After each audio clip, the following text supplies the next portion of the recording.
What's up, folks? Welcome to another episode of Watching Paint Dry here on Another Letdown. My name is Zach from Another Letdown Media, and the This Is Difficult to Actually Make an Intro podcast. Yes, the This Is Difficult podcast still exists, but is definitely on hiatus.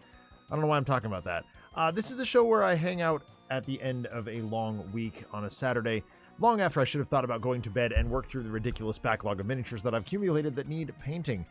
There's an old adage that says if a miniatures painter ever runs out of projects to paint, he or she will die. So we're just trying to stave off death for as long as possible. Broody Gambit will be joining me shortly, but he is currently MIA, so we will soldier on without him. I am working on Patsy Walker, aka Hellcat. It's been a minute since I've done this, so I'm like forgetting how everything works. Also, like, it's been a really crazy afternoon. Like, I don't know. It's I'm a father of a 2-year-old. Like, that shouldn't be surprising. But anyway, yeah. So Mike will be joining us shortly. I don't even know what he's painting. It's fine, whatever.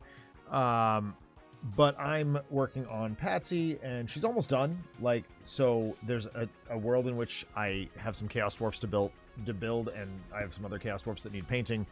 I don't know. We'll see what happens after I finish that. But as with all the shows that we host here on the channel, we believe in civil rights for absolutely everyone and in being as inclusive as possible. So any comments or activity actively working against that goal are not welcome and will not be tolerated. Let's paint.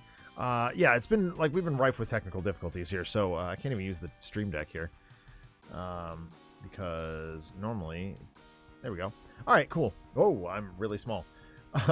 That's fine. When we cut over to the main broadcast, when Broody joins us, we'll be good to go. So welcome everybody. I'm working on Patsy Walker. It's gonna be pretty boring, honestly, for the first bit because I'm just doing a bunch of base coating. And this is all Citadel stuff, which I don't necessarily love. I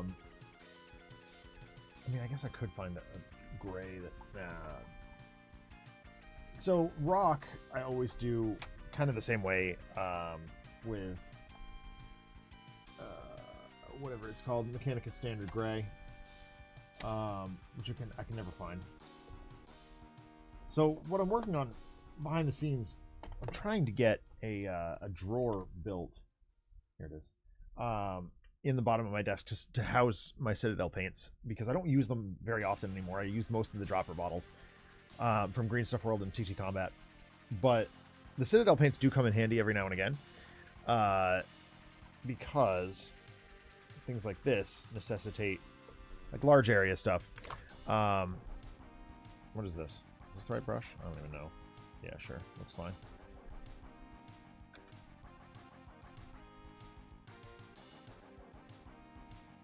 Get some on my wet palette here. I really don't know how much like difference this wet palette's making. I love it. Like it's great. Like it keeps my paints damp for a rather inordinate amount of time, but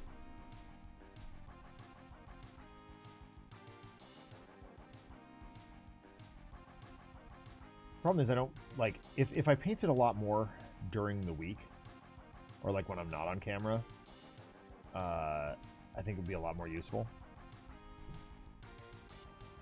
But at the moment, I'm pretty much only paint on camera, so.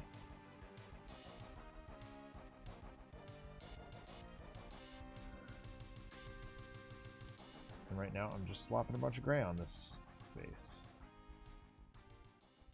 I don't know why she's on rocks. Like, it really doesn't make much sense to me, but here we are. Let C27 make the design decisions for me. Fine.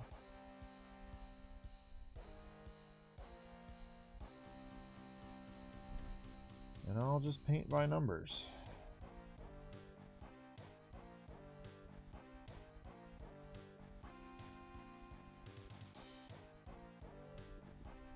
Ugh. So as I said, it's been kind of a crazy day for me. I put my daughter down at about 1:30 in the afternoon for her nap. Well, it's 2. By the time By the time we both fell asleep, it was 2. And she slept for 3 hours. And then, of course, 3 hours after that was her bedtime. So that didn't really work too well. As a matter of fact, last I looked, she was still rolling around in her bed, so.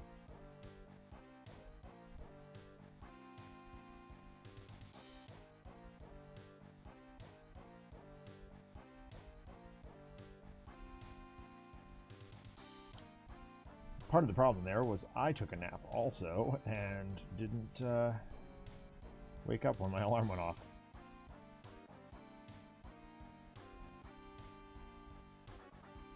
Which is annoying because my intention was to, I'll sleep for like 45 minutes or something like that and then go play Final Fantasy. And didn't get to do that either. I slept for 3 hours. Oops.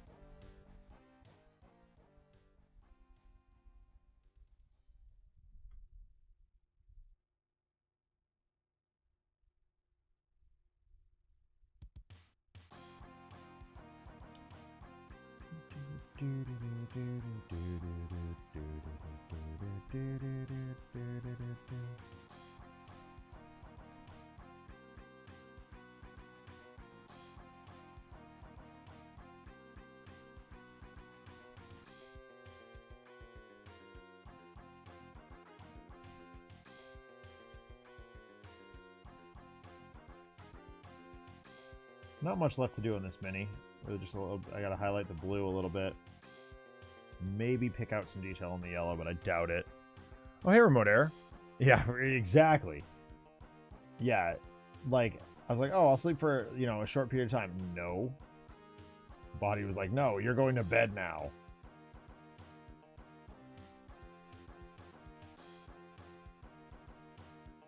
And I woke up to a rather irate wife coming home from work.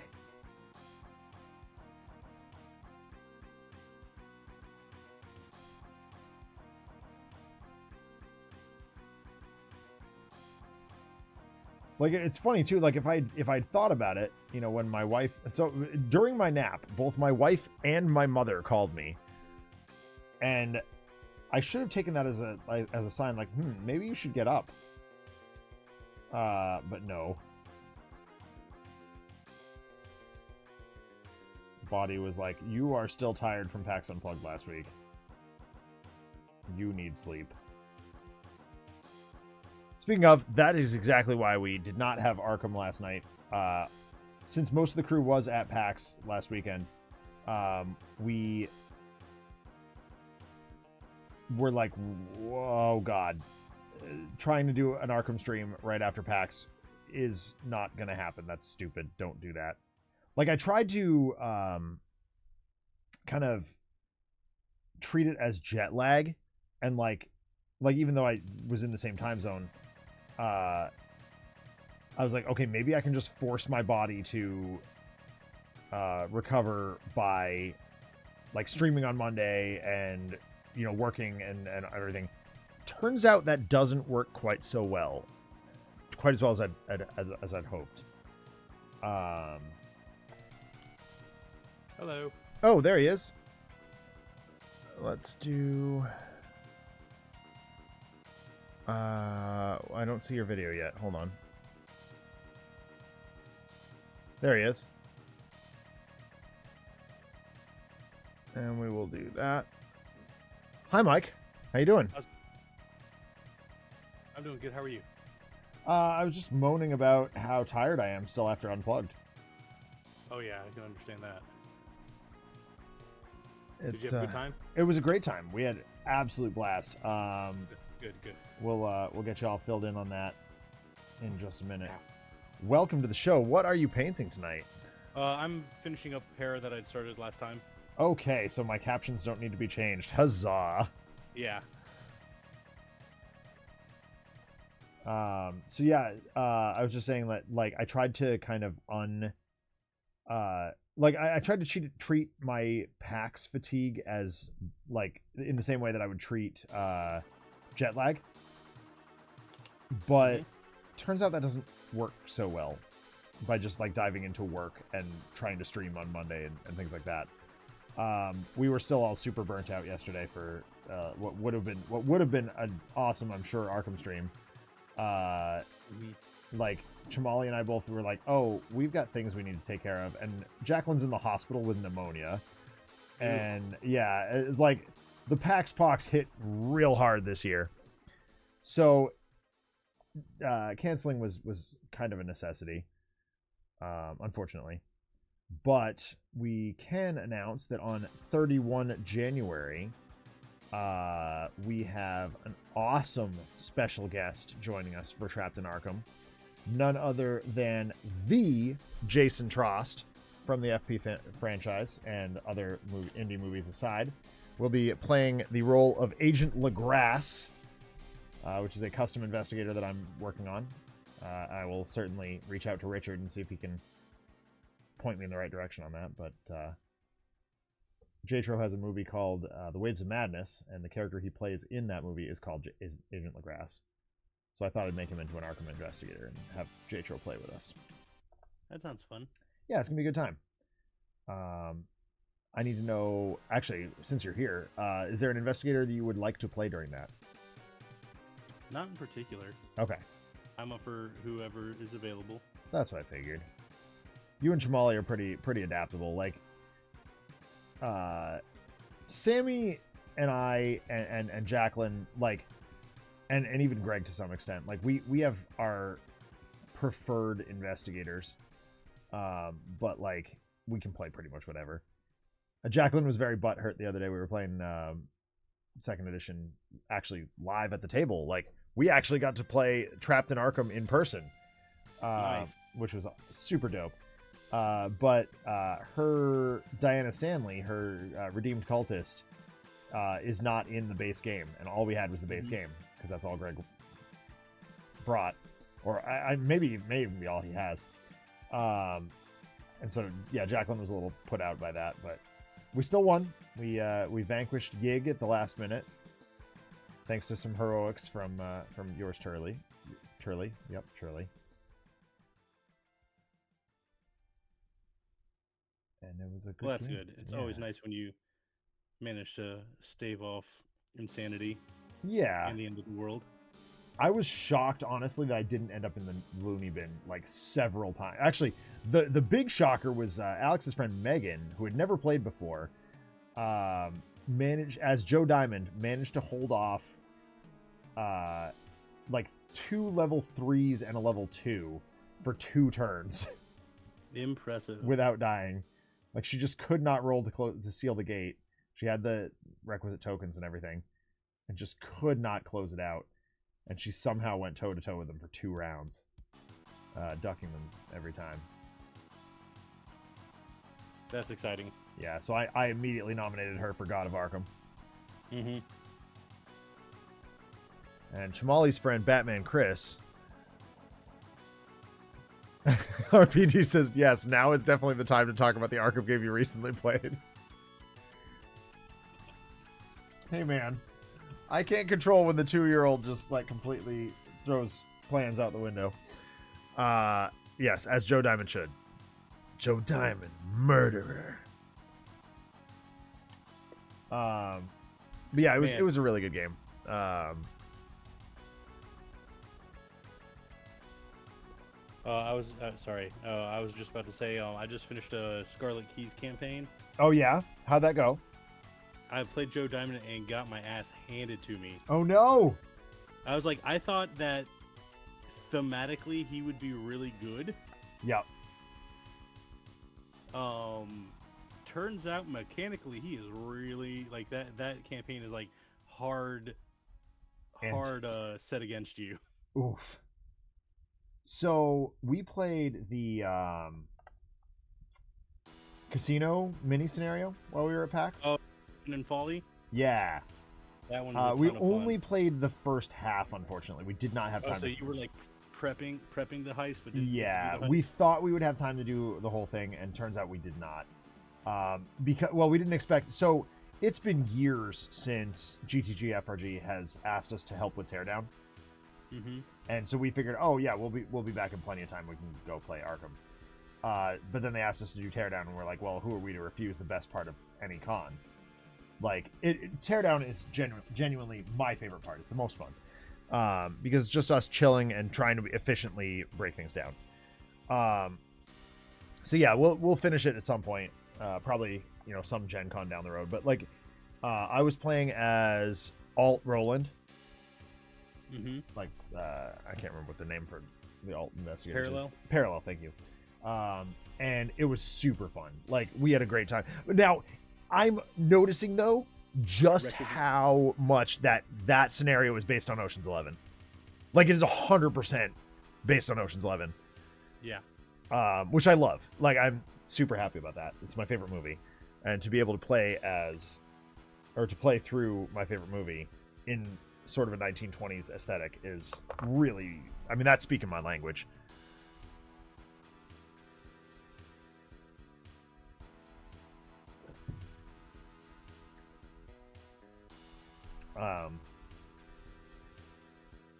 But yeah, that Fortune and Folly is really sick. I like it a lot. And I can't wait to, I actually really enjoyed the Scarlet Keys campaign as a whole. Now, Fortune and Folly is like the logical side thing for Scarlet Keys, right? Correct. Like, the reward for completing Fortune and Folly is one of the keys that you can use in the campaign. Okay, that's what I thought.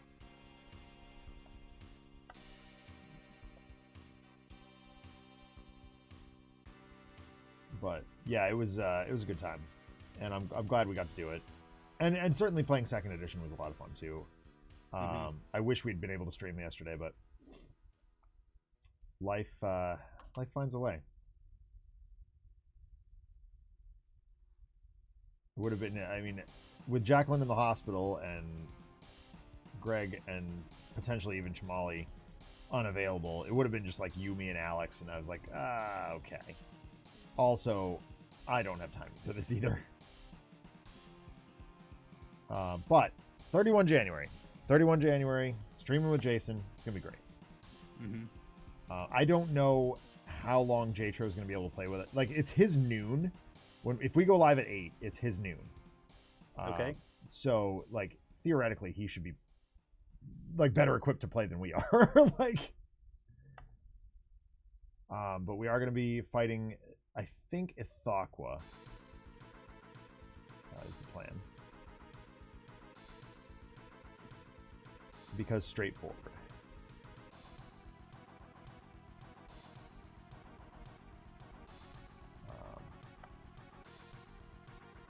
AKA Grinchfoot. So I'm, perennial teacher at Christmas time. I'm broke. But I did pick up a couple things at PAX.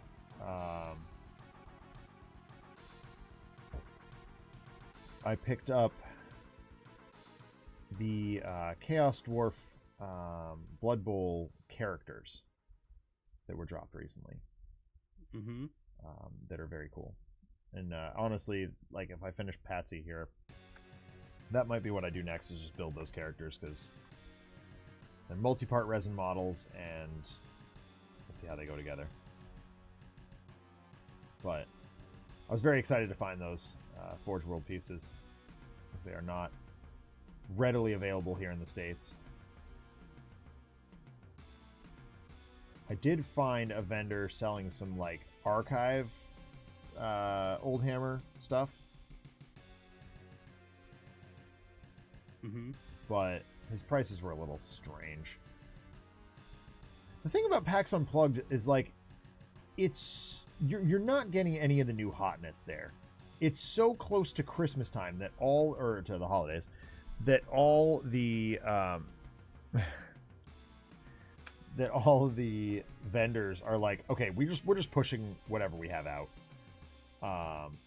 We sold out a compile in 5 hours and 7 minutes. Mm-hmm. For the entire weekend. Like, it was Friday and gone.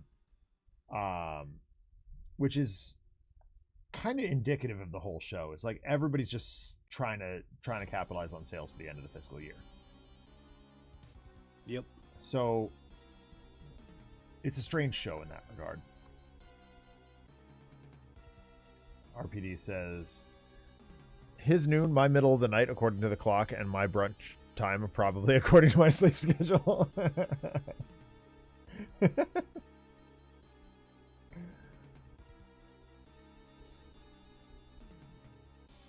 We appreciate you taking the L there, RPD. And definitely we will be going heavy on Hounds of Tindalos, so get that cooking lore ready. I had to fight a Hound of Tindalos today in my Arkham game. Oh no! Tell me you won. Yes. Good. Twice. It popped up twice. You gotta stay away from those corners, man. I know.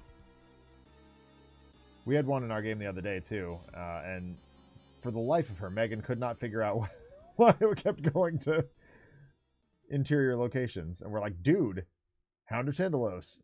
It may not say it, but I guarantee that Richard would, like, if he could have, he would have keyworded, you know, the interior locations. Because that's where Hounds of Tindy go. Mm-hmm.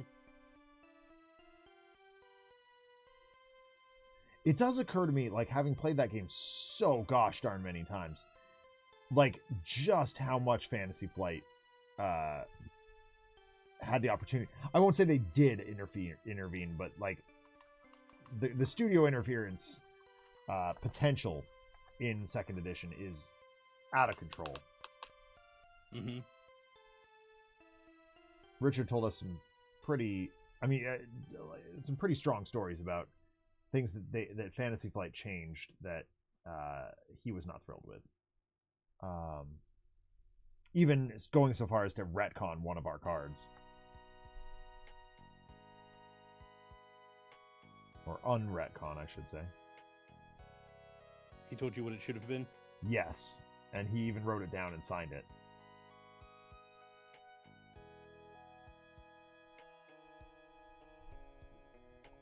Oh dear. Missed a bit of gray. Which one is that? There's an encounter at the science building that like basically has you draw and start a new investigator per Fantasy Flight. But per Richard, it's stand up, lose 2 sanity, switch places at the table with another player. Which I think is way more interesting. Because that changes the actual, like, turn order and stuff. Yes, correct. I completely understand where Fantasy Flight was going and why they made that change, but, like, I mean, I'm all about the interesting game, you know?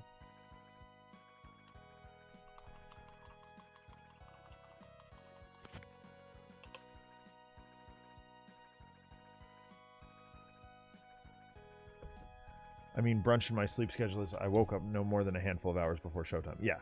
Damn, sounds like something that would be fun to resolve with me. Yes. No, don't worry, RPD. If that encounter ever comes up on stream, that is the way we will play it. We will play by the original Richard rules. Sorry. Go ahead. No, you're fine. No. Finish what you're saying. I thought you were pausing there. Oh, I was just gonna say that I have his little, like, sign thing. I would just show that up to the camera and be like, this is Richard's rules. Yeah. So, Oh, I see what you're saying. Swapping continent. That's only if we're playing Eldritch Horror, buddy. So, like, on my Saturday game, we're running through Dark Matter, which is the fan-made campaign.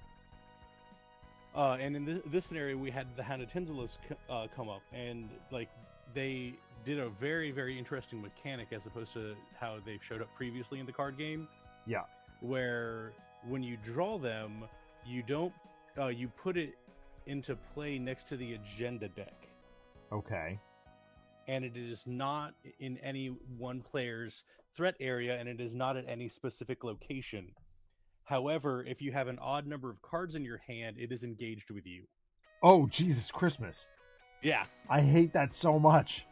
But, well, I also love it. It was so great. That's amazing. What a great idea. Yeah. So, like, at one point in time, like, I had a story asset that was at the beginning of your turn, you can do something to either take a fight, evade, or investigate action, like, for free. Okay. And so I had like the odd number of cards in my hand, but I had a card that I really wanted to play. So I took the fight action to fight the Tindalos hound, hit it, and dealt it 2 damage. It has 4 health. Yep. So I then played one card that was a fast card, so I didn't take an attack of opportunity to add bless tokens into the bag. And then took another action, or I guess a first action, because the first play was a fast action. But so I took my first full action to play the card I wanted to play, which then lets me, when I kill an enemy, exhaust it to put bless tokens in the bag equal to that enemy's printed health. That's so then good. When I played the second one, it put myself back to having an odd number of cards in my hand. So then I fought it again with my second action and killed it, and then got to add the even more bless tokens to the chaos bag. I love that. That's so good. Oh. It was an amazing stroke of luck and clever card play. Yeah.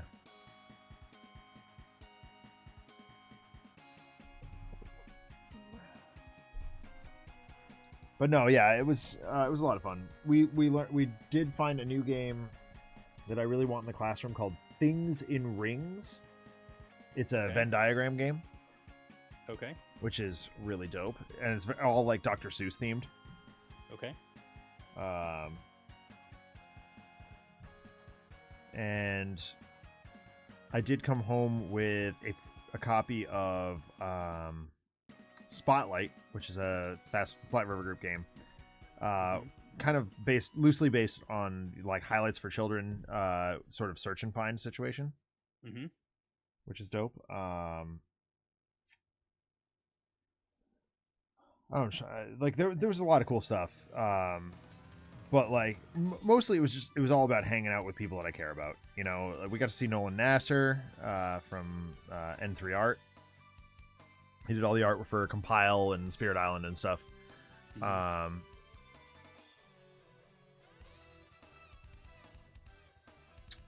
no, it was a good time.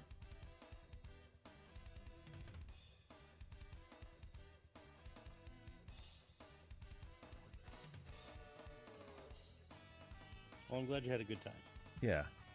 Would have been better with you there, man. Mm-hmm. Oh, so the best thing that we did... So, okay, this is a great story.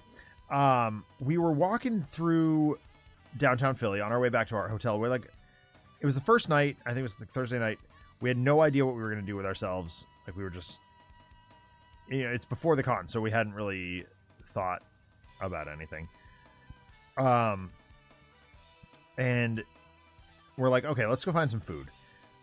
So we do that, and we get to this intersection, and Jacqueline goes, "Oh, look, that looks like fun. It's an indoor like mini golf course." And I'm like, "Oh yeah, I would do that." And Alex looks up at the sign and says, "Butt snack?" The place said Putt Shack. And Alex misread it as butt snack. So naturally, we had to go to butt snack the next day. Yeah. Turns out it's an awesome, like, interactive mini golf course. And it's like, instead of playing for the lowest score, like the way that you do in like regular mini golf, you play for points, and each hole and your point score is worth some number of points. And it was I cannot recommend that place enough. It was so much fun. We had an absolute ball. That's good. That reminds me of the reward for being good at golf is playing less golf. Yeah, that's true. Of a place here called Round One. Yeah. It's like a bowling place and arcade. And in similar fashion, they have ways to play the bowling that isn't just knock the pins down and get the most points. Right. Like they had one version that was like you're playing Angry Birds.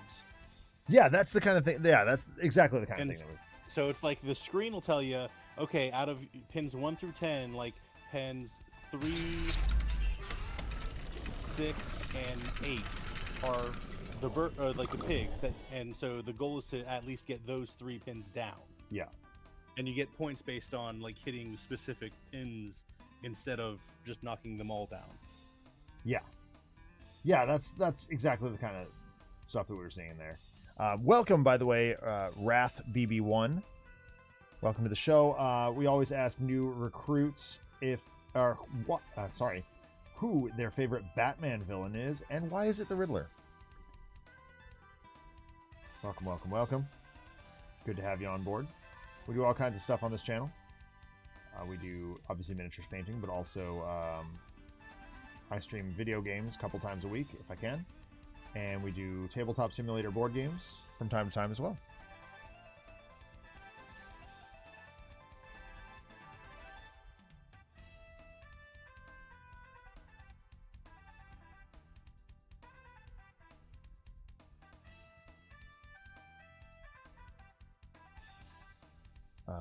Alternate bowling formats. There's also Raceway Alley. Yes, the bowling based racing board game. Yeah. But yeah, no, it was super fun. There was like a air hockey table hole. There was a like pinball hole. There was a Tetris hole. It was all like interactive and things moved and stuff. The Riddler, obviously, his coolest name. Yeah, there you go. There you go. Good answer. Good answer. We love the Riddler around here. Although RPD and I are both very big fans of Johnny Charisma from Arkham City because he's great. And one day I will print a mini of him. I don't remember him from the Arkham City video game. Yeah, he was just, or maybe it was Arkham Knight. I don't know. It was Arkham Knight. John RPD's correcting me. He was this random like no-name throwaway character that we were like, oh my god, this guy's a riot.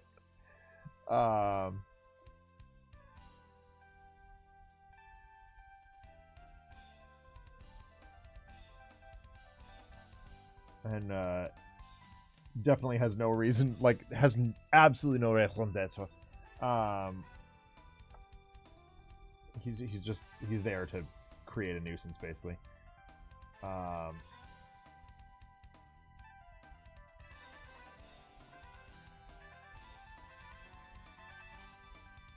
But he made us both laugh, so he's the bat. Yeah, that's a good way of describing him. He was the Batman version of Jack Porkins. Nice.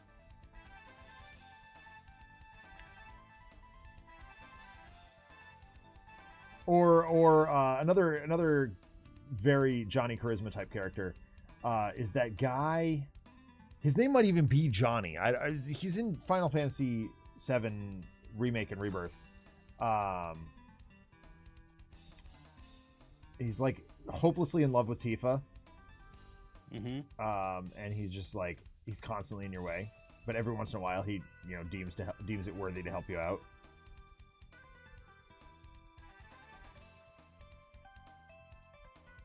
But I think the reason RPD and I were so enamored with Johnny Charisma is he's like we were I mean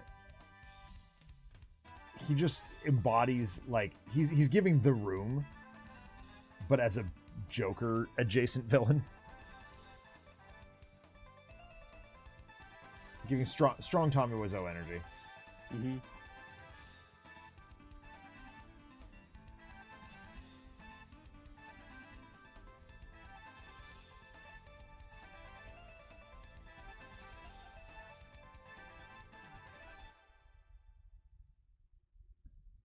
Rollerdrome, aka Tony Hawk's Pro Gunslinger. Oh, I love that. That's dope. Tell me more about that. I've just been playing Final Fantasy VII Reboot or Rebirth.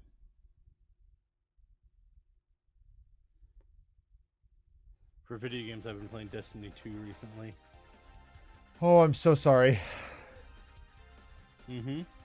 Paul and Merc and James, or Paul and James and Chamali and Adam and I all sunk way too much money into that game before finally being like, okay, the problem with it is that it's like, it's so desperate for your playtime. Like, we were so committed to that game that, like, it, you know, I would come home from work, log into Destiny for a couple of hours. Katie would get home, I'd make dinner, we'd eat dinner, and I'd go back and play Destiny for a few more hours. It's like, this is not sustainable. Mm-hmm. So yeah, a friend of mine loves it and asked me to get it and to play with him, and I'm like, okay, fine. I shall hop in like maybe once a week or something. Sure. Maybe even less frequently than that. Right. And you just can't. Yeah, I have noticed that the game is incredibly not friendly to new players. No, definitely not. Yeah. It's not very conducive in terms of kind of teaching you how to play. No, it just drops you in, which I kind of like, but we'll get into that in a minute. There's certain ways where it's like that makes sense, and others where it doesn't. Yeah, correct. So like I've been at times really lost trying to play it. Yeah. And then like my friend who plays it as well, he's kind of like, I'm like, how do I do X? And he's like, XYZ. And I'm like, come again? yeah, exactly. I'm like, yeah, okay, I'm on this page and I don't see what you're telling me about. And it just gets a little complicated at times. Yeah.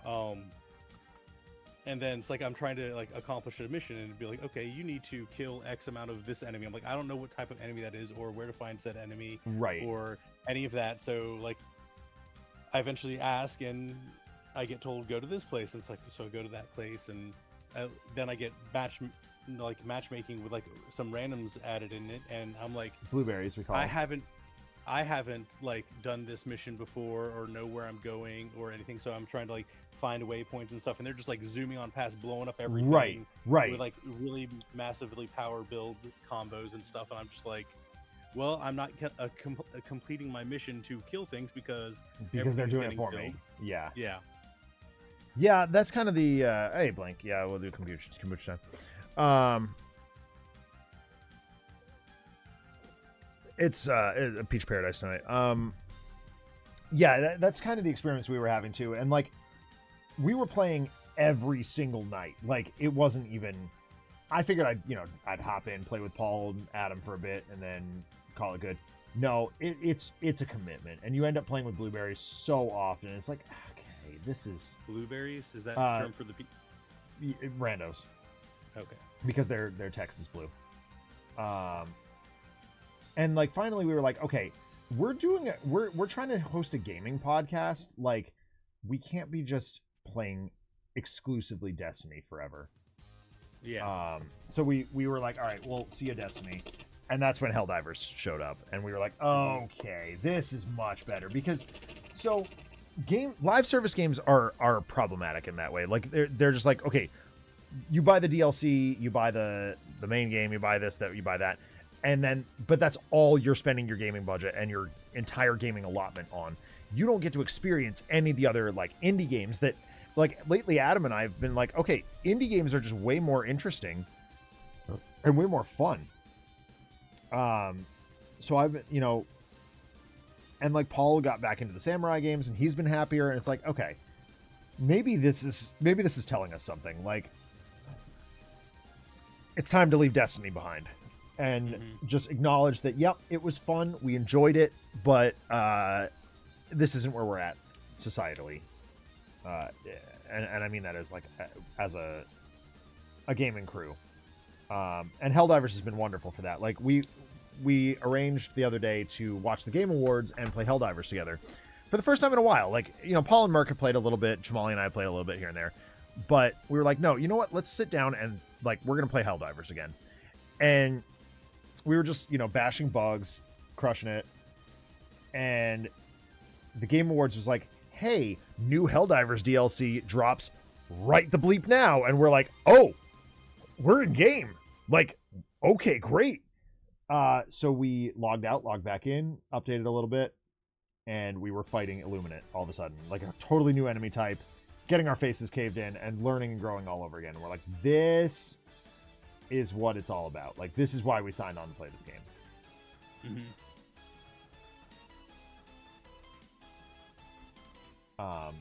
And it's, yeah, Helldivers has definitely filled that Destiny sort of void for us, which has been wonderful.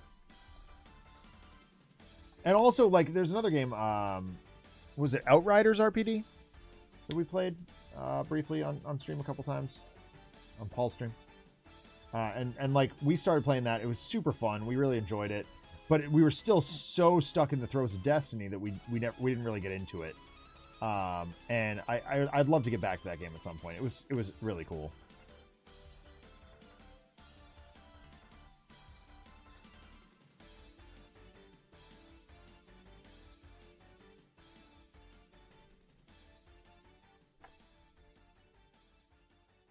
You're on roller skates having shootouts.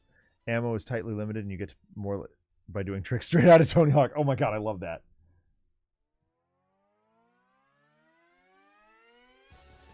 Tony Hawk's Pro Skater, those games were dope. Like peak early aughts. Capitalizing on 90s nostalgia.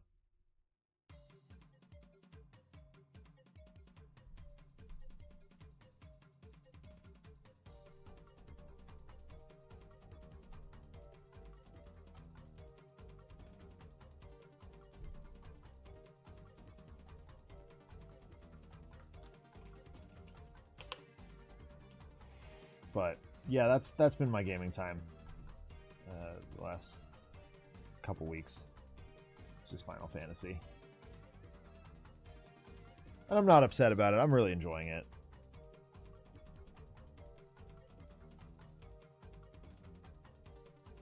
That's good. I've been reading Wind and Truth. Is that the new Sanderson? Yeah. I as you know, I've not gotten into Brandon Sanderson as much as I know I should, and I know like once I get to it, I'm sure that I will like it. But I just like there's so many other things out there that I'm just like, oh man, I want to read this first, and I want to read that first, and so I recently when I was traveling, so when I travel, I always take the earliest possible flight, which necessitates me like oftentimes sleeping in the airport, which is not fun. And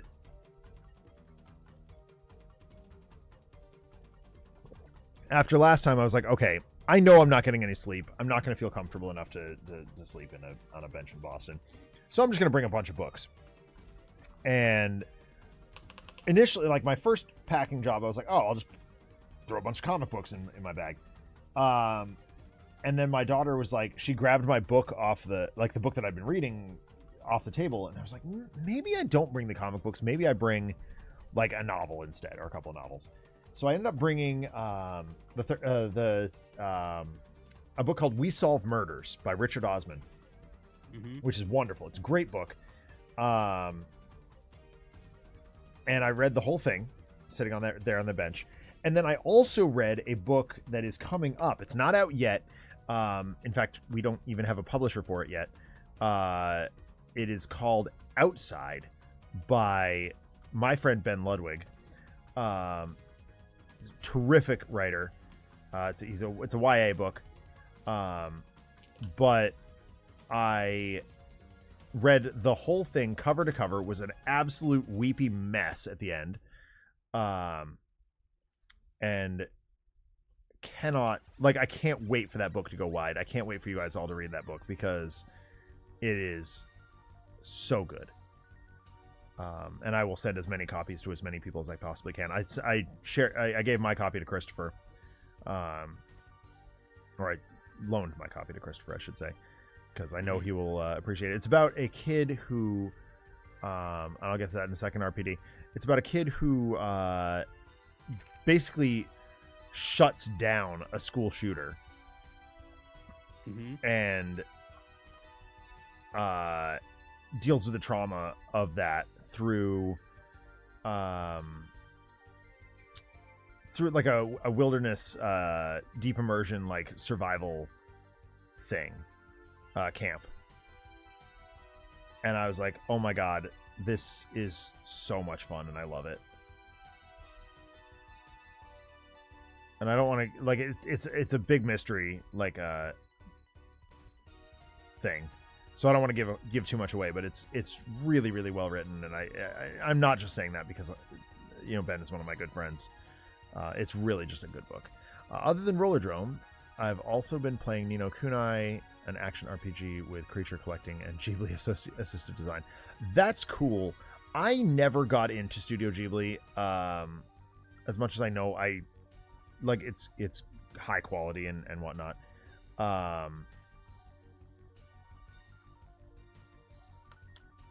It just never done anything for me.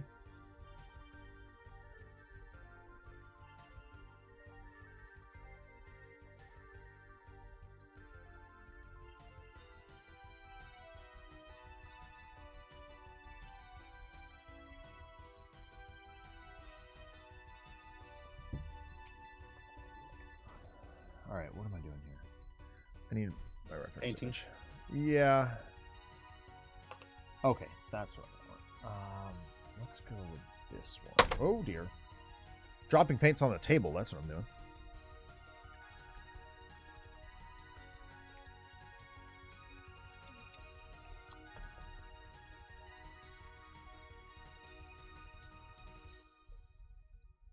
What is you? I don't even know. So I had my formal teaching observation this week. Mm-hmm. Which is always like, you're normally like, I'm so used to that just absolutely stressing me to blank out. But this time around, I was like super chill about it. And I was like, you know what? I'm just going to do the best I can and be the best teacher, be the teacher I know I am. And the principal who does my observations walked out of the room saying, you taught me something. Like, very clearly you got through to these kids. And I was like, oh, that feels good. Mm-hmm. But of course, in standard millennial with anxiety fashion, I had a stress dream about it last night, where my previous administrator came back and like started trying to rip me a new one about it, and I was like, you know what, you are awful. Like,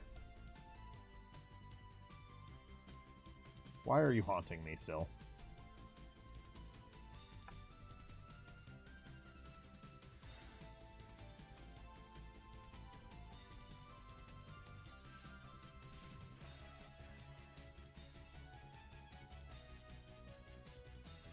But no, it went well, and I was very happy with it.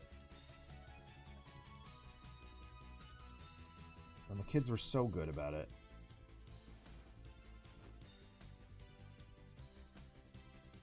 It helps with the formal observation when I can just be like, hey, this is coming, be ready. Like, the principal's going to be watching us do our thing.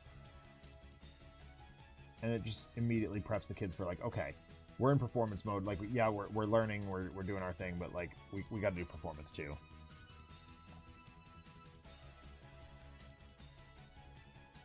Oh, so you texted me earlier this week about the that show on Amazon. Yeah, Secret Level? Secret Level, yeah. I haven't watched it yet, but I heard that there was, like, the Pac-Man episode was super weird. That is the one I stopped at. I watched the first 4 episodes out of the 8 that released this week. Yep. So the first one was D&D. I forget what the second one was based in. Mm-hmm. The third one was like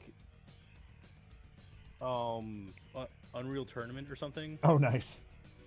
I don't know. It was really good. I forget exactly. And the fourth one was Warhammer 40K. Yes, that I knew. So and, go ahead. Sorry, the Warhammer 40K one was really good. Like all of them were pretty good except for the I don't remember the second one. Yeah. To be honest, the D&D one was kind of boring, and just kind of generic. Yep. But I mean, they have like 15 minutes to like episodes to tell the story. So. Oh, okay. So they're real short.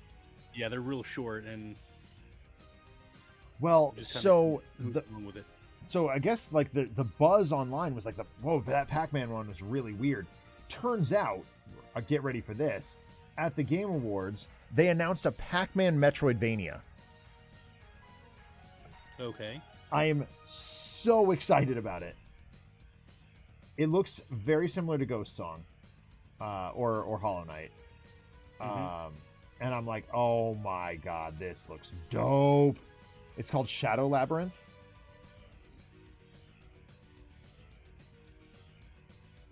And like your character fights alongside Pac-Man. So I am very excited about that. That was like the one big one from me for something clip of Scott Pilgrim telling. Yes, yeah, no, you're right, RPD, because the Pac-Man character in Shadow Labyrinth is called Puck. As well as in the secret level, like they refer to him as Puck. Yeah.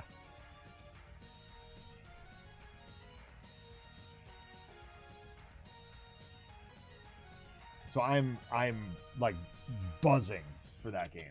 I can't. That is the most Zach. Well, okay, that's not the most Zach game ever. The most Zach game ever was like Benedict Fox, which is Metroidvania Lovecraft. But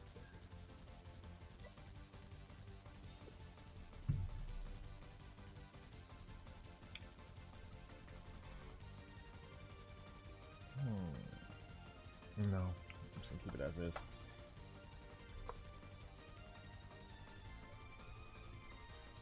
So yeah, I'm very hyped about that.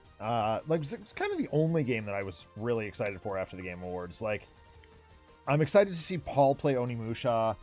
I'm excited for like the Elden Ring spin-off game.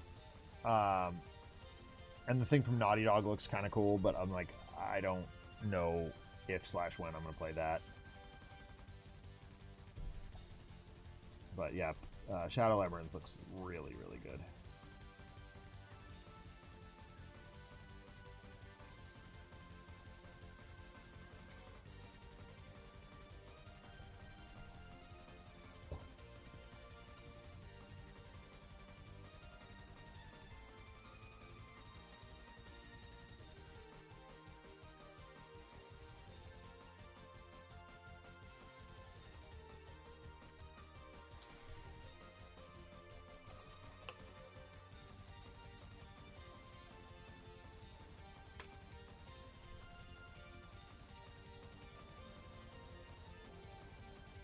But yeah, I need to end up finishing Secret Level. I did end up watching this week's episode of Skeleton Crew.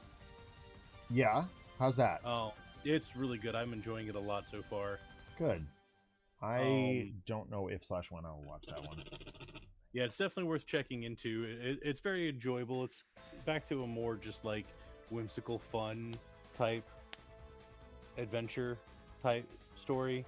Mm-hmm. It's like one of those like 80s kid venture type stories with like Goonies or something like that. That kind of group of kids, like Stranger Things or Goonies, like I said, or yeah.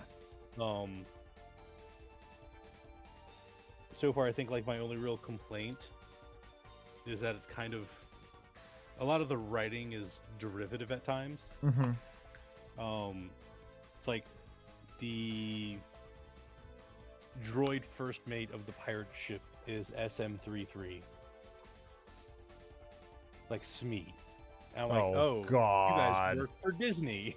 That's pathetic. Oh my god. Jude Law's character's Captain Silver, like Long John Silver. John Silver, yeah. I'm like, yeah. That hurts. That actually, that's really disappointing. Like, I love, Hook is one of my favorite movies of all time. I love that movie so much. Smee is one of the best characters in it. But, like, that movie was done basically without Disney interference. I don't even know if it was a Disney movie. I don't think it was.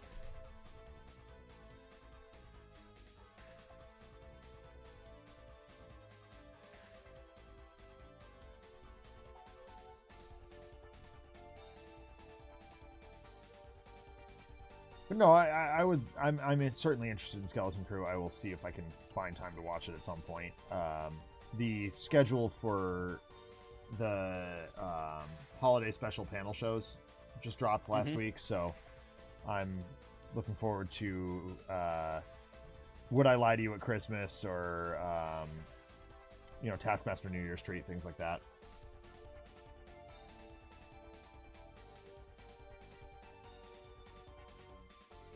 And that's kind of my television focus right now. Understandable. As it always is. I mean, but also, like, when I have a game like Final Fantasy VII that kind of is all consuming, like it monopolizes most of my focus outside of family time. It's hard for me to watch TV. My PlayStation's in here, and I'm once my wife goes to bed, I'm not pulling the projector screen down. I'm just going to my office and playing Final Fantasy.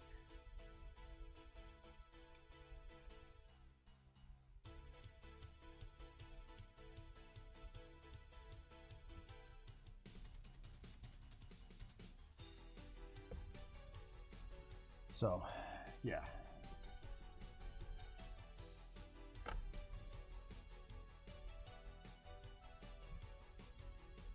Oops, dropping my brush on the floor. Here I was gonna go, yes, SM33 to commemorate Zach's 33rd Super Metroid playthrough of the month. I'm not that bad, RPD. I'm only my second.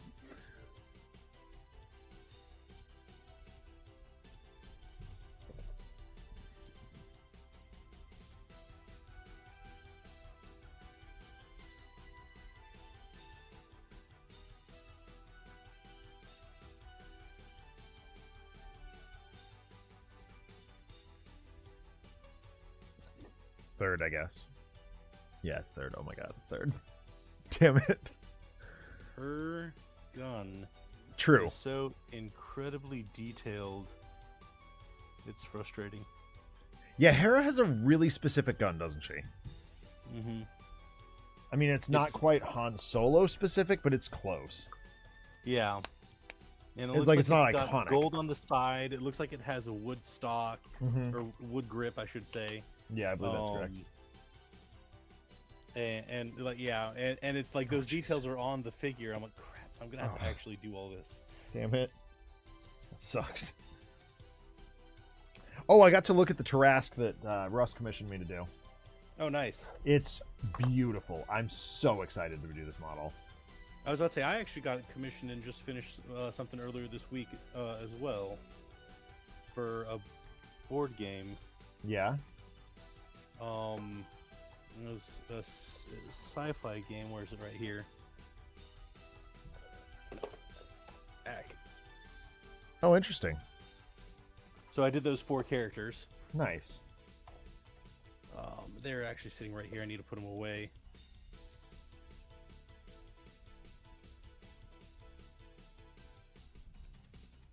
And then these 2.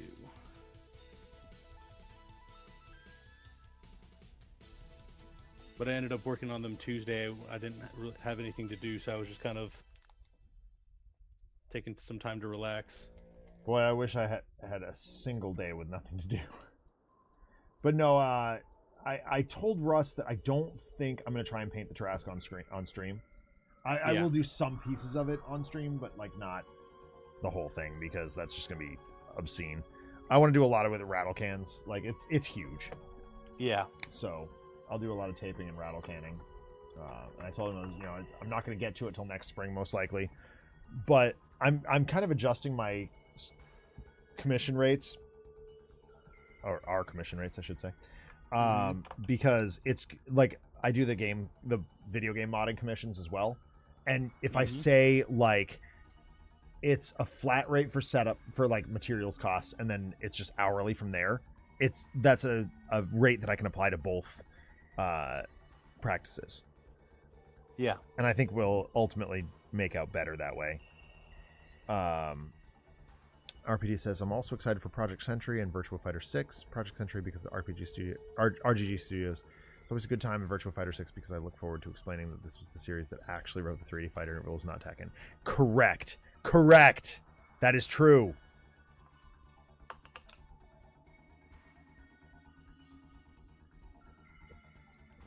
Yes, that is 100% correct. That to say, credit where credit's due, I prefer a 2D fighter. As does my niece. I'm really hoping to get Tegan up here at some point to put her money where her mouth is and stream Killer Instinct, but she's got to get her pilot's license first. That's my niece.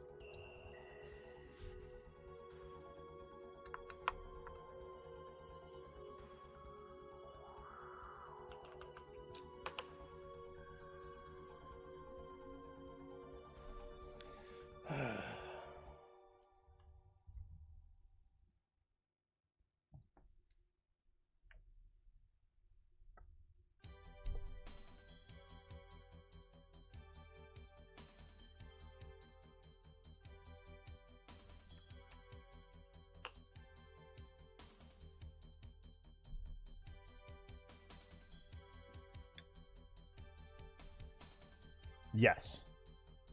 Oh, I know that. Yeah, that's very much a you thing.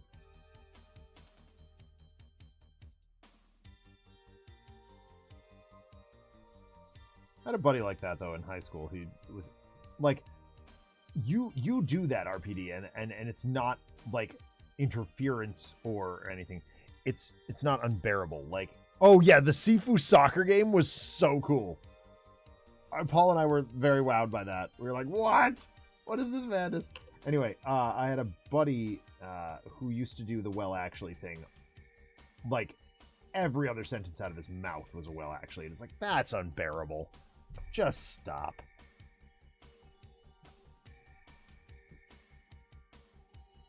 You do it, like, reasonably.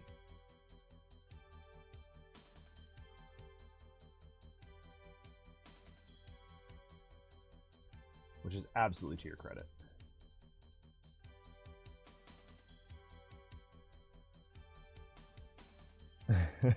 It's true.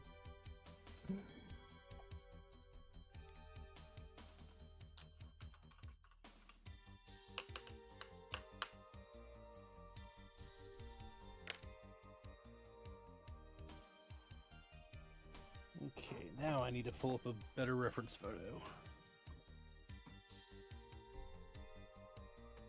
I was talking to a friend of a friend today, Nick Principe, a friend of Jatros,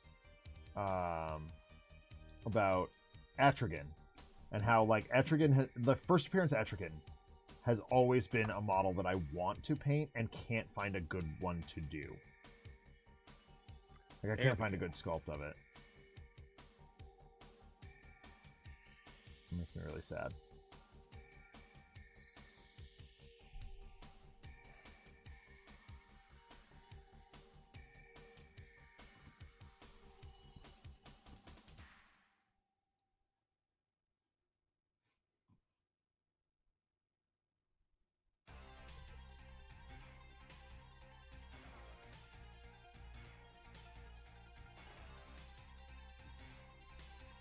My family's doing their annual cookie day tomorrow. My wife That sounds fun. did a triple batch of molasses ginger cookies. Oh, nice. Yeah, I can't wait. Those are my favorites. Unfortunately, they are also my cousin Josh's favorites. Let them fight. Yes, two nerdy intellectuals. Good night, Blink. Fighting over cookies. Seems very on brand, doesn't it? Alright, I gotta decide what I want to do with her base here. I don't know why there's fire, but it looks dope. Wait a minute. Oh, hang on. That's an idea. What's that? Well, her first appearance has her standing on a bunch of shipping crates.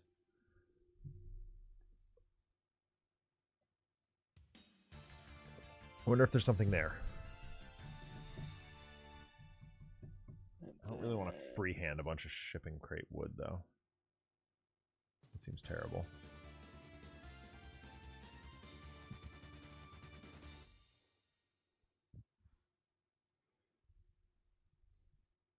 Yeah, the Sonic racing games aren't bad. I know I'm not likely to play them. I guess that's why I'm not hyped about it. Like that's part of the thing is like if I know that I am not likely to play something, I don't tend to get very hyped about it. RPD, you have a lot more bandwidth. I'm going to say bandwidth. Than I do for that sort of thing. So What Sonic racing game? there's a new Sonic Racer. They got announced at the Game Awards. You know what they need to come out with? Well, there's a lot of things they need. Another Mega Man Battle Chasers. They need to come up with another Mega Man Soccer, man. Come on. Man, that game was awesome. That game was dope as hell. Pre-Mario Strikers. Yeah.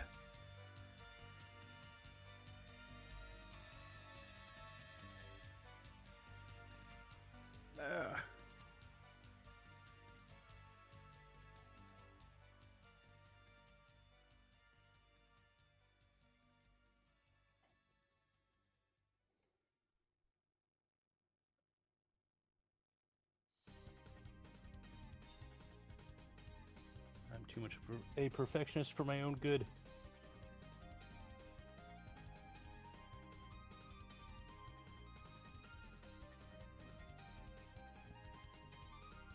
Yeah. It's true. But it's not Mega Man Soccer, though, RPD. That's the thing. Mega Man Soccer was, you know, as well as I do, that was something special.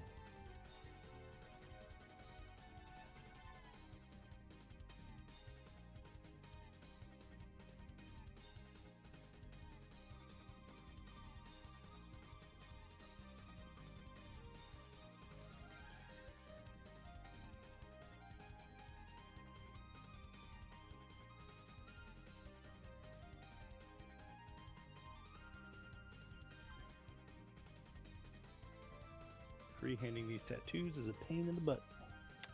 Freehanding any tattoos is a pain in the butt. That is why I employ... Where is it? I don't know where it is at the moment, but I have a very, very, very fine tip pen that I use for tattoos. Like, especially when I'm doing dwarfs and stuff. Because they all have... Or, like, Slayers specifically have, like, very specific blue tattoos. Oh, man. I'm so frustrated with this base. What am I going to do with it?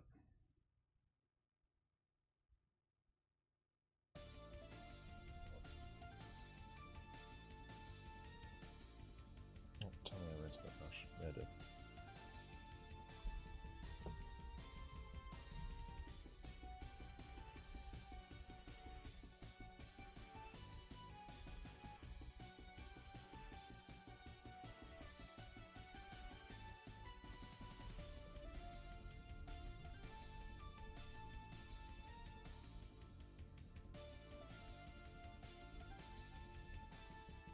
Alright, I could do rooftop, I suppose.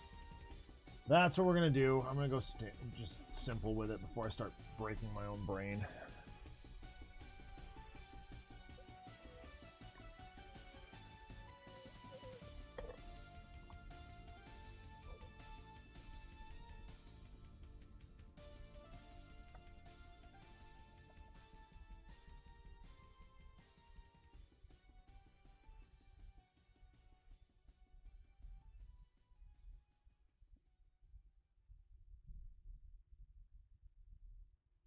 There we go.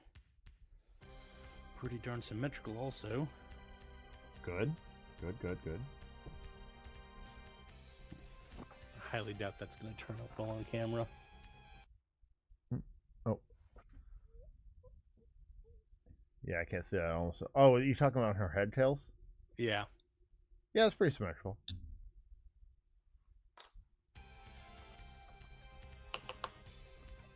Okay, did I miss anything before I wash it? Got to touch up around the head.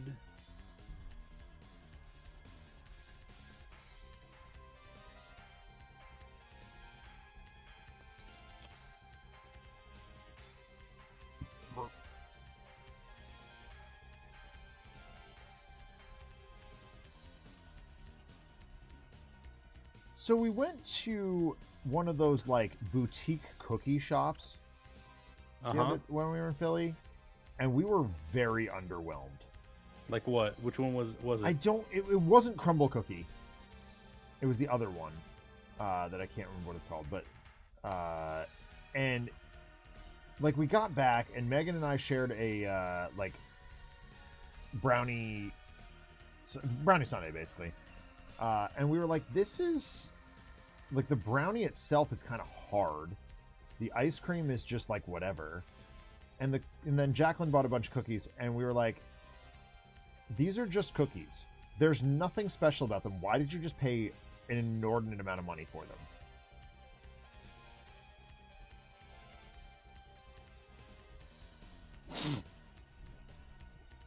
So, word to the wise, kids: don't buy boutique cookies. Just go to your groceries. If you don't feel like making cookies, just go to your grocery store. Buy a bag of cookies. Just go get the Loft House. The what?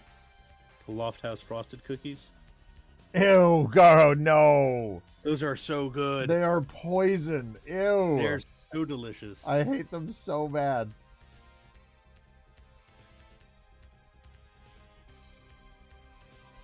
No, I'm not a frosting guy, like, at all. I also, like, I'm weird. I'm not into sweets. I prefer savory 1,000% of the time.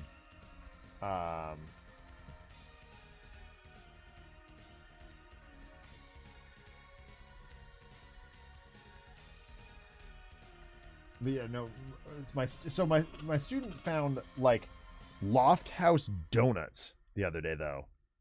What? They were like frosted like Loft House cookies, but donuts. That's absurd. And I was like, okay, that's actually fire. Like, I don't hate that at all.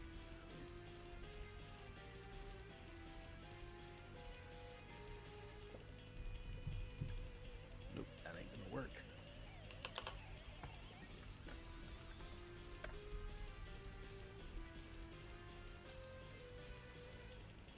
Oh. My back is killing me today. Ouch. Punch the table. Is that dry? Yes. Okay.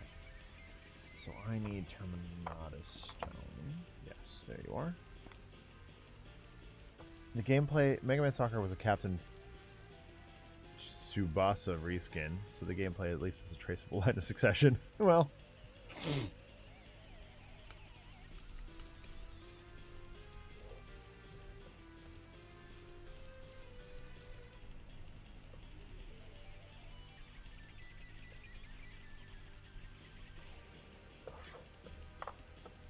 Oh, I found a buyer for all my remainder Magic cards.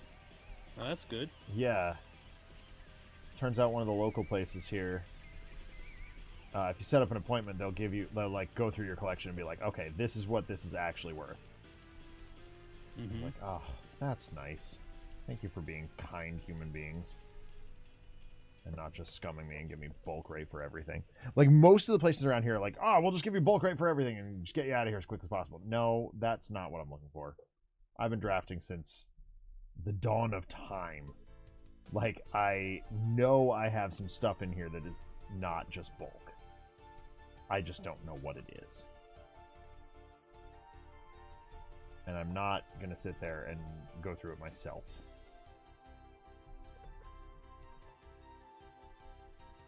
So over Christmas break, hopefully, I'll be able to set up an appointment with Battleground Hobby and get some cash for my Magic. I don't expect it'll be very much, but, like, because I've sold off most of the stuff that's valuable. But, like, You're trying to finish off your stuff. Yeah, I'm sick of looking at it. It's taking up so much space. And I'm never gonna play again. Like the silver rewarded stuff, yeah, I'm keeping that. That's not going anywhere. But anything black or white bordered, I'm just like, I don't care about this anymore. Most of it's just draft chaff anyway. It served its purpose. Now get the heck out of my life.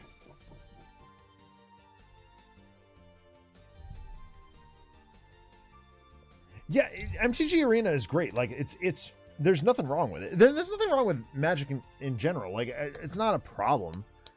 I mean, okay, it has its problems, but like, it's not. I don't begrudge anybody who plays it. It's just not the game that I want to play anymore. Those problems are not with Magic. Those problems are with Hasbro. Hasbro. Yeah, exactly correct. Yeah. So yeah, no, I'm not. I certainly don't begrudge anybody playing the game. It's a great game, but it's it's just not something I want to do anymore, or have the wherewithal to do. So.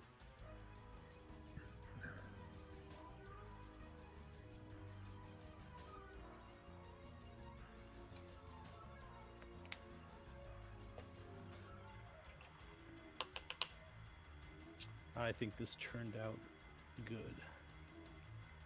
Good. That's always nice. I ended up just going over the entirety of Hera with just Null Noil. Yeah. As opposed to like trying to like color match like Agrax Earthshade over her brown armor bits and right. Airsburg Crimson over the orange, and like there are times when color matching the washes is helpful and other times when it's just not. And in this case, the just Null Noil worked really well. Good.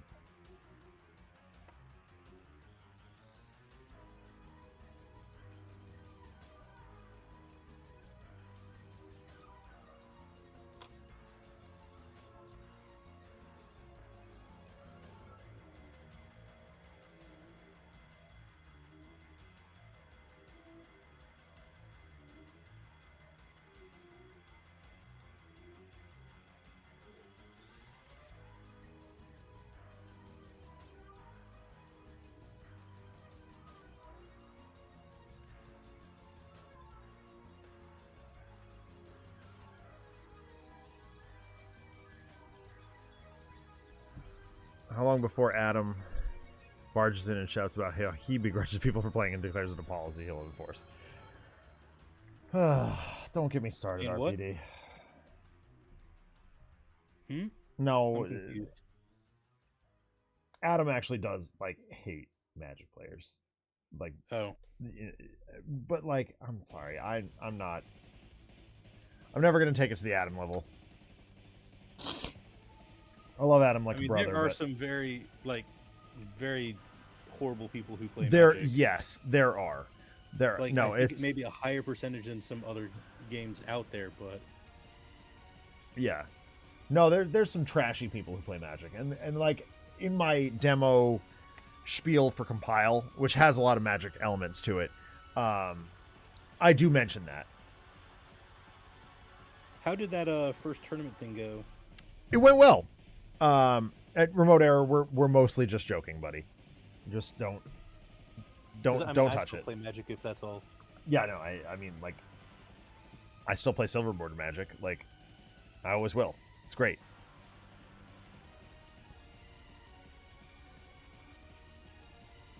Don't read too much into what RPD and I are saying. Is what I'm saying here. No, the Compile tournament went really well. It was unique and fun, and Christopher busted out the Wave 2 stuff in the final. Nice. Like for them to use in the final? Yes. Oh, cool. Yeah. Which, like, that's a very Christopher thing to do.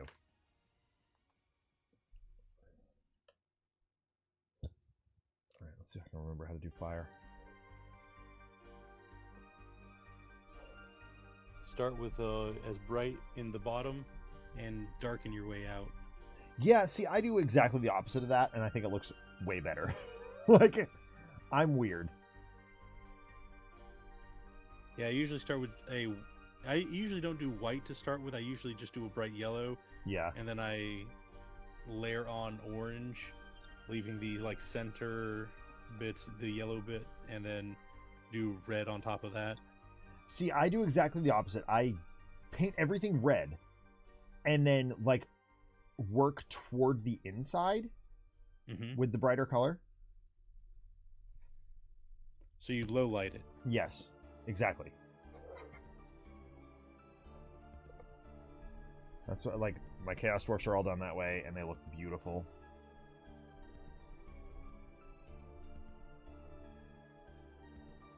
But lava is, ironically, exactly the opposite of painting fire.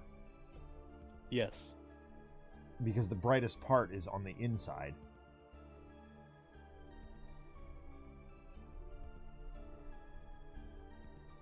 Where you're absolutely right. The target of the lighter colors in fire is the biggest point.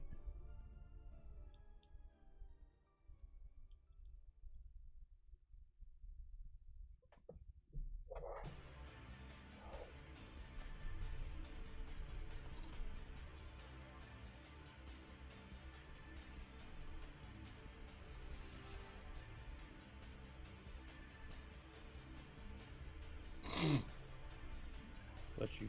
Thank you.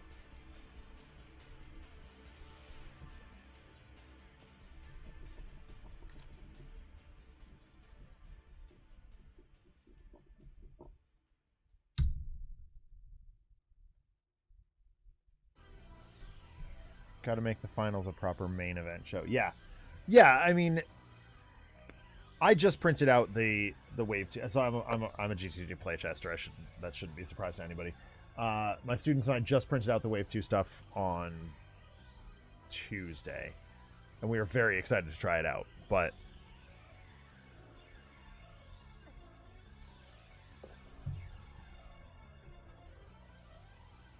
I don't know how much I can or cannot talk about it, so we'll just leave it at that.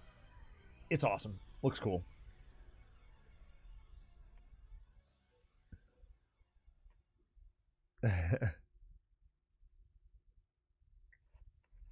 I'm a GTG playtester that doesn't actually do a whole lot of playtesting. I know that. Like, I think you are too, aren't you? Uh-huh. Yeah. And it's like, well, you see, life. Exactly.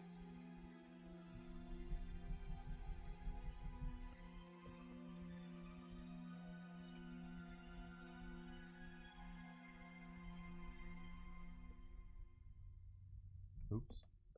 What's happened here? Like a bit of paper towel stuck to the mini.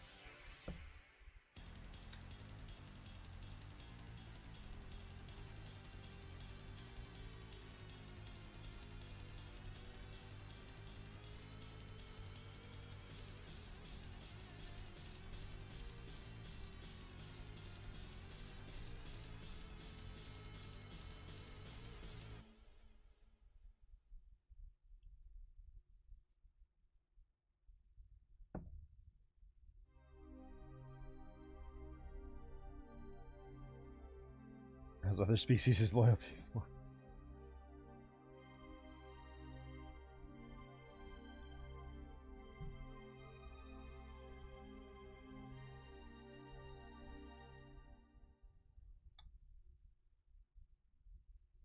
was kind of disappointed. Our Marvel Champions today got canceled.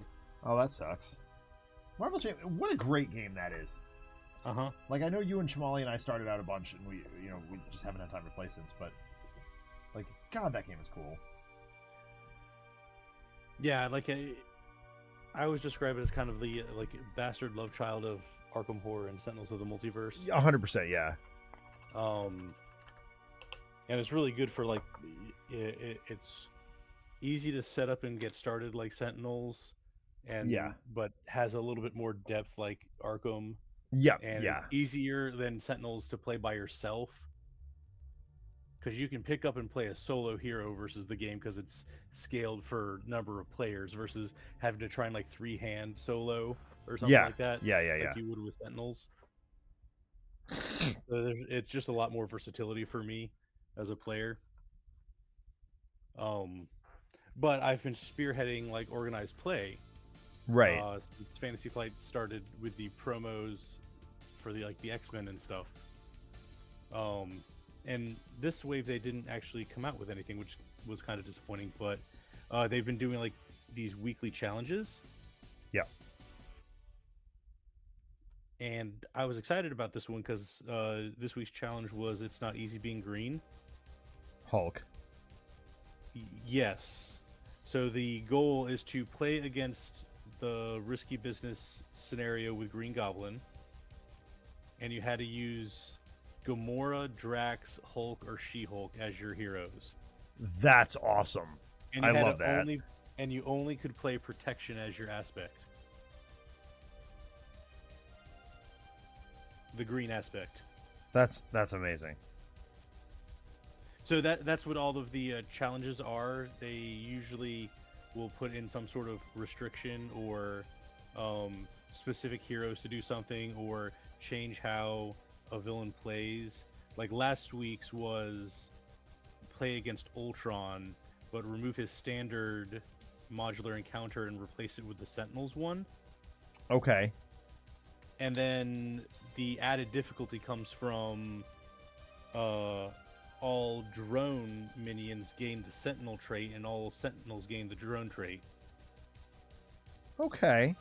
So all of the things that Ultron pops out where all the drones get +1 health and attack or something like that applies to the Sentinels, and all of the Sentinel stuff, that's if you are engaged with a Sentinel, you can't flip to your alter ego. And weird. Like the drones apply to it also, so you have to deal with them before you can move on. Yeah. And it was a ton of fun. There's been a lot of really good scenarios. That's fantastic. A lot of fun, and some really challenging ones. Like the Thanos one was just a kick in the face. His normal campaign, you fight him, and he has the Infinity Gauntlet, and it does all of its stuff. Yeah. But if the main scheme goes from, if you pass the first scheme, it goes to the second. Yeah. And on the second one, you have to discard half of your hand, or Ah! not half of your hand, half of your deck. Ah! Don't like that. And the way that the challenge was just start in 2A. And so you start your deck, you draw your opening hand, and then you just discard half your deck. And then you play against him and try and win. And I think the added thing was like, be the only villain or the only hero alive with 1 HP left when you kill him. It's like really like targeted conditions to win. Yeah, that's very, very, very specific. Yeah.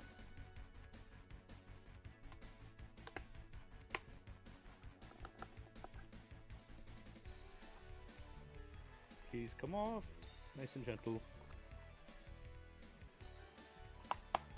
There it goes. Sorry, getting a new mini while Hera dries. All good.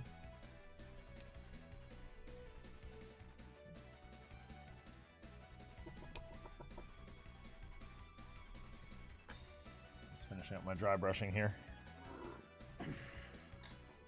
Oh.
I'm very glad that for the Ezra sculpt from here that they went with the younger one, not the older one. Mm-hmm.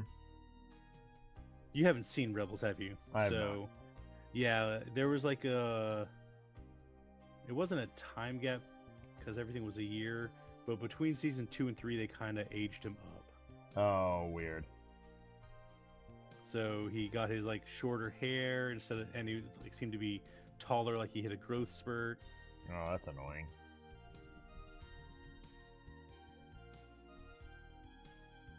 Which, I mean, he was supposed to be 14 when the first season, so it's kind of that age that it makes sense to have something like that happen, but... Sure, but, like, eh.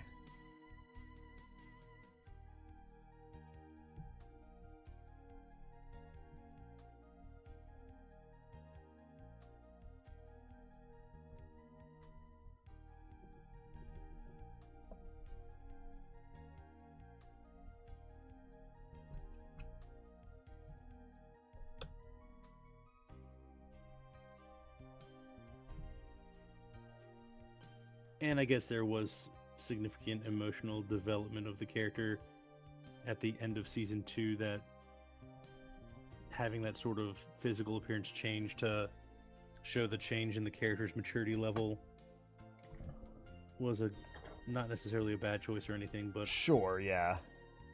But it's like, just, yeah. I guess, like, whenever... It just seems like the PC police are all over that, you know?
The sacred Nuln Oil. The sacred stuff.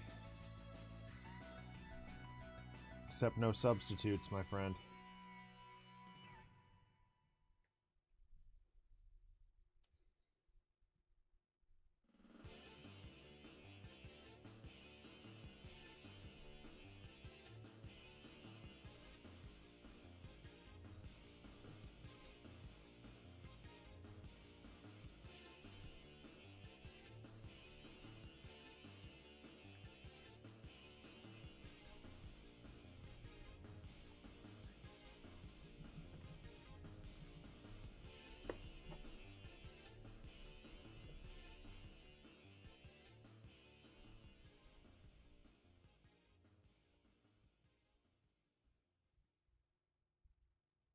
Alright, just a couple more little bits to go.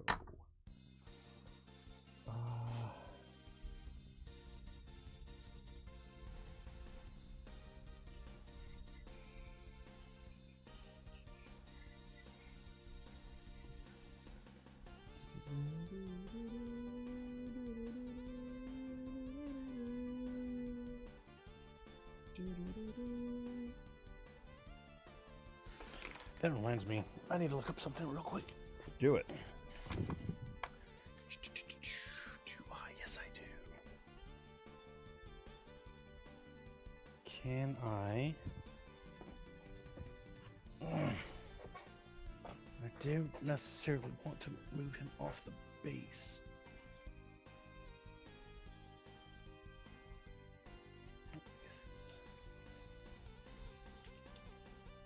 Ah! Get back here.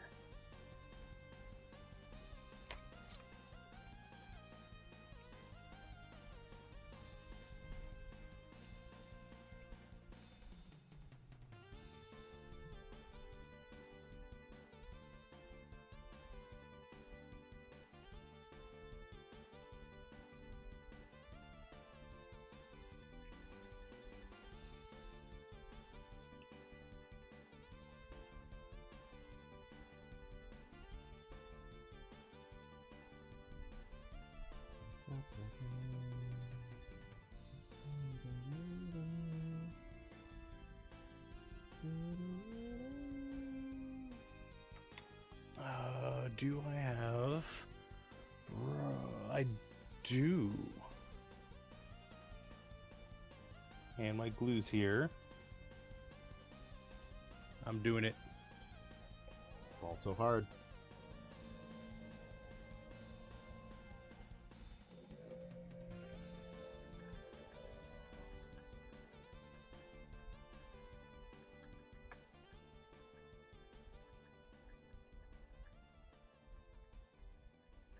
In fact, I have extra bases in here.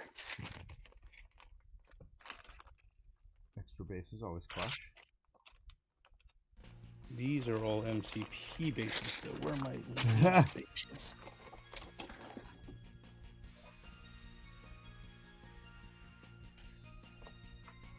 Here's one. Inordinate quantity of bases that they always send.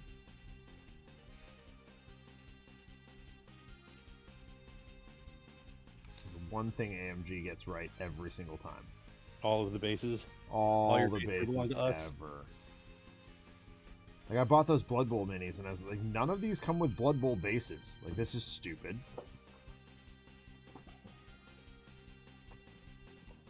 I'm not going to go ahead and buy Blood Bowl bases from GW. I'm just going to punch holes in the ones I have. But, like,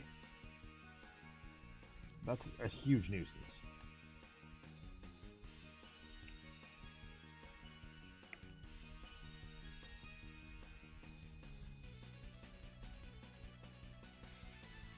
Yes, I think I can make this work.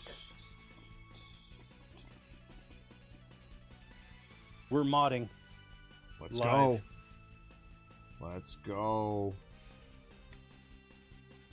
That's going to happen with the Trask, too. That's why I brought it up, actually. I forgot to mention that. The Trask, like, there's so much room for modding on it.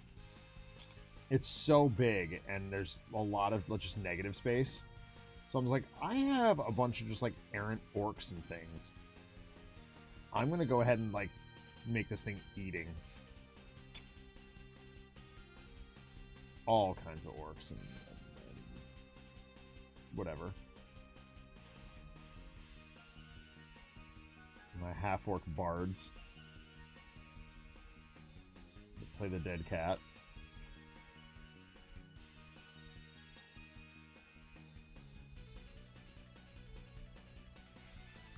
Those characters were funny. They were twin half-orcs. Called Bob and Bill.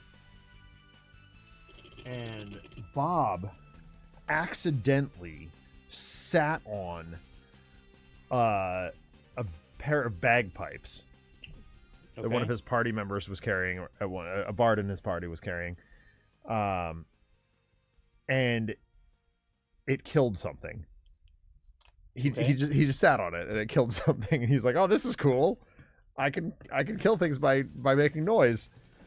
And Bill, not to be outdone, his twin brother, was like, "You sat on a dead cat and it killed someone." So Bill picked up a dead cat and became proficient at playing the dead cat.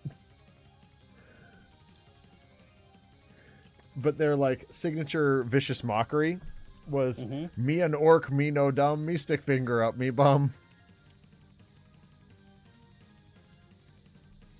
And invariably it would kill something. There's a non-0% chance that I'm going to stab myself in the finger doing this. All right, I'm right there with you. Let's go. Stab yourself in the finger. Got it.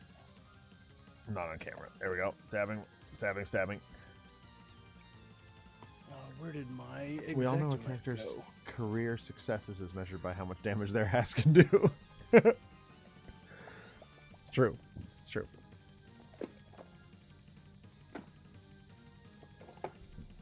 Nope, nope. The stabbings! I have an X-Acto knife somewhere around here. I was using it to clean minis not too long ago. I just have to find it. It's not in there. This place is a mess. Alright, I think Hellcat, other than her base ring, is done.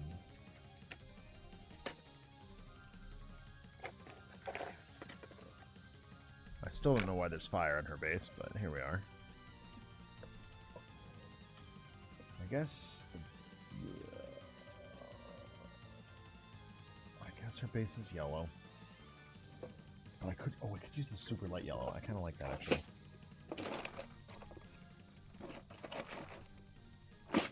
I need to clean this drawer out. Said every miniature painter ever. Well, mine, my 5-minute epoxy like leaked. Oh no! And so like the part of it leaked into the drawer, and so I need to get that off. Yeah.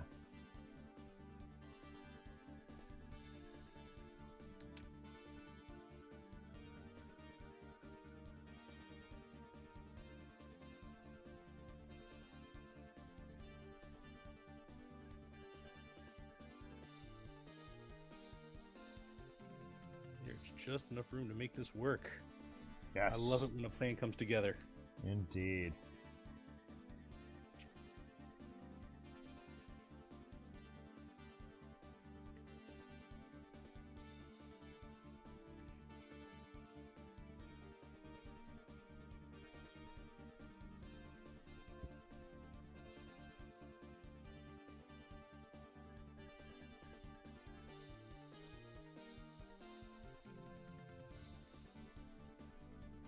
Ha!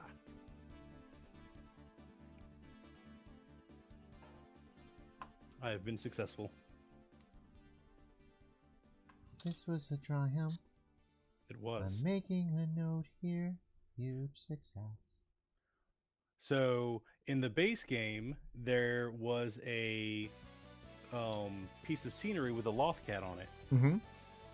And since that's like a significant part of Ezra's like story and everything,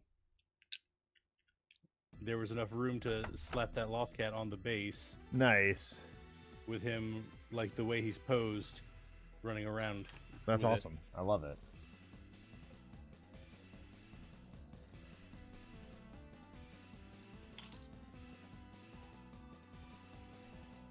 Now the other thing, like at this point in time, like this new base and loft cat and stuff isn't primed, so I'm gonna have to use my brush on primer. Ugh. The worst. But as Remote Error says, "'Tis the sacrifice we all make to the art gods." Yep.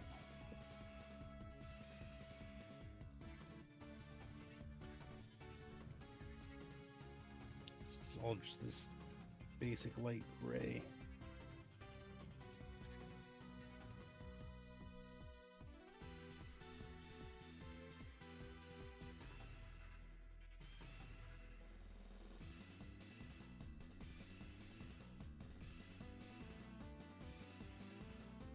Come on.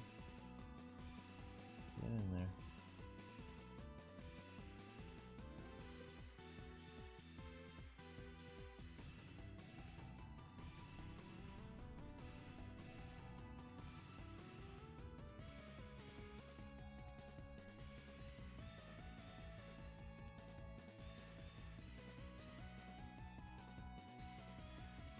There.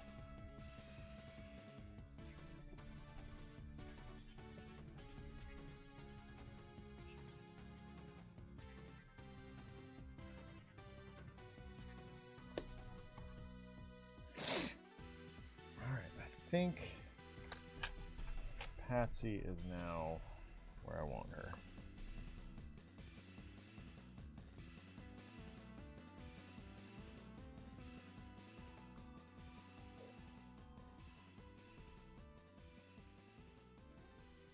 And this actually worked out really well.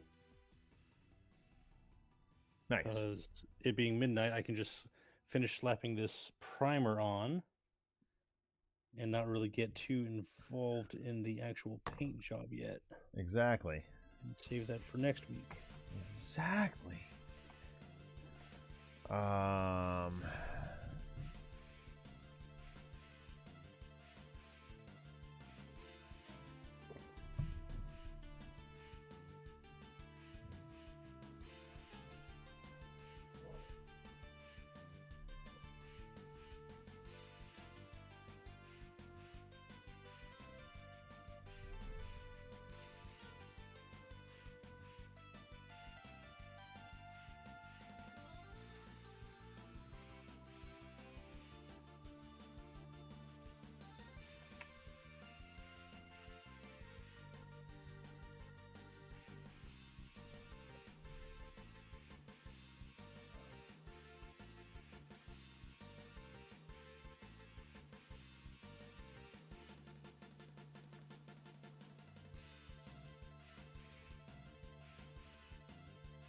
You know, while I have this yellow out,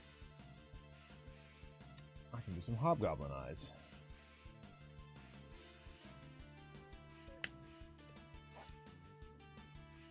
Which hobgoblin? Chaos Force? Okay. Not Spider-Man. No.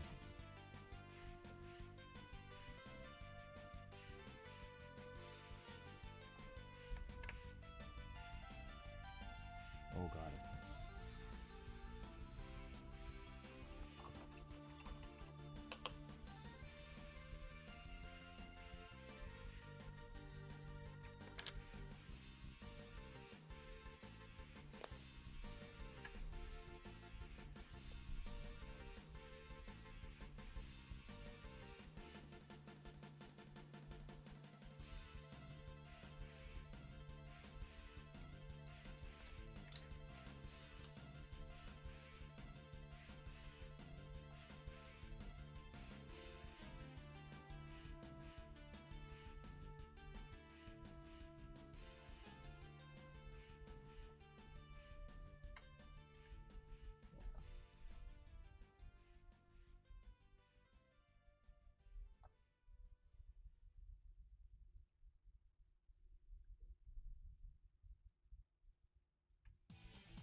Touching up the edge highlighting on this a little bit.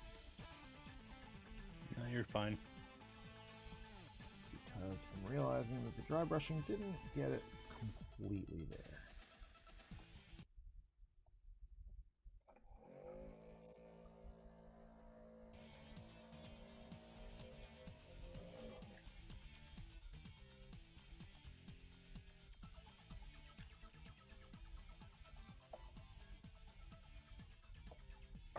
Ow. What did you do? I just banged my elbow. Oh, yeah, that happens. Surprisingly more to me than it does to Alex.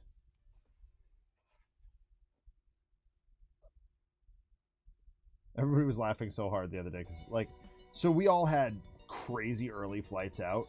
Like, I think mine left at like 5:45, and Jacqueline and Ashley's were both at like 6. And so Alex and I have this, like, we lost a couple of things at one of the hotels we stayed in very early on in our time traveling together. And ever since then, we've both had this very meticulous way of cleaning out any hotel we stay in. And everybody's like laughing, like, what are you guys doing? You're looking under every single nook, cranny, anywhere we have or have not been. We're just like, you know what? We're not going through this again.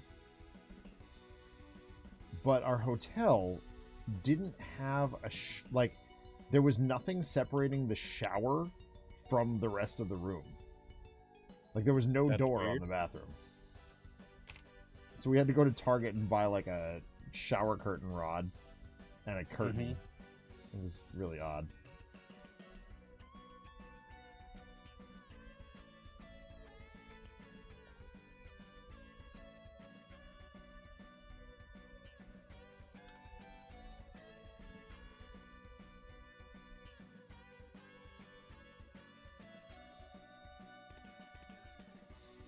And poor Megan, Alex's friend, like, she rented an Airbnb, but the heat at the place wasn't working. So it was like 50 degrees. Yuck. Fahrenheit. Yeah, which is really cold. And that was like on the warmest day we were there. Uh-oh. Nothing happened. And we were like, dude, that is... You can't stay there. Like, that's not safe. You come stay with us. And she's like, no. You guys all have your place. Like, and Alex is like, no. I will sleep on the floor. You know, Zach is collapsible. Like, he will roll himself into one corner of the bed, and you can have the other. Like, the whole rest of the bed if that's what you need. And so all weekend long we were fighting with Airbnb to get her refunded. She did, thankfully. But, like, don't rent your house if the heat's broken. Like...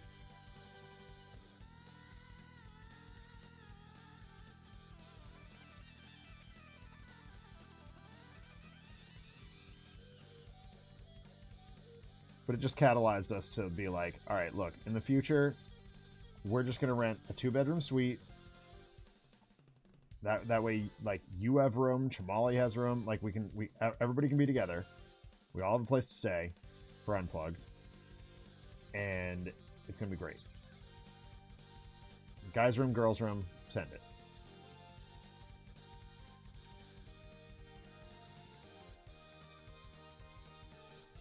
Chamali's already found one for next year. I don't know if I can go next year, but we shall see. Time will tell. They announced the dates and stuff already? Oh, yeah. I think it's a week earlier next year. And East is, like, crazy late this year, finally. Because let's be real, Boston in March is a stupid idea. You never know what you might get.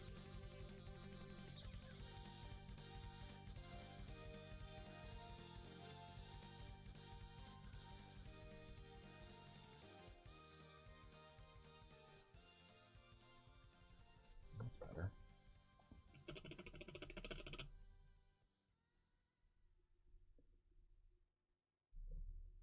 Try something. I'm gonna take a big risk here.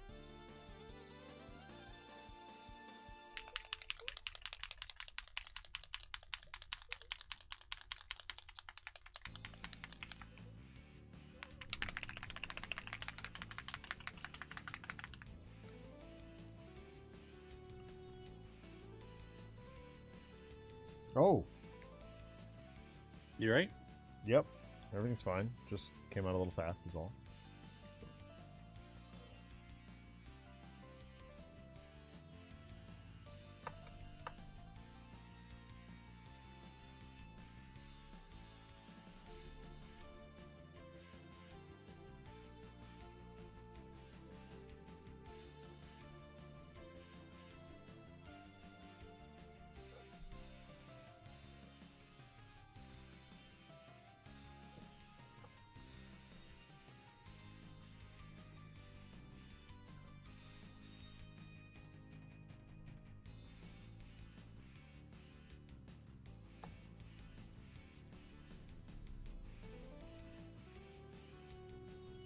Okay, well, I think I'm done with Hera. I did some highlighting and stuff on her armor and skin and clothes. I'm just cleaning up after myself, and I think I'm done too.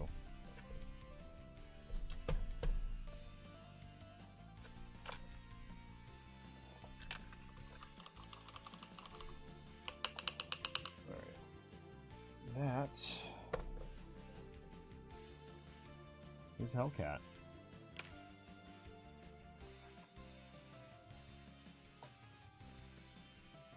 And Hera. Nice. Actually, hold on. Let me hold that there.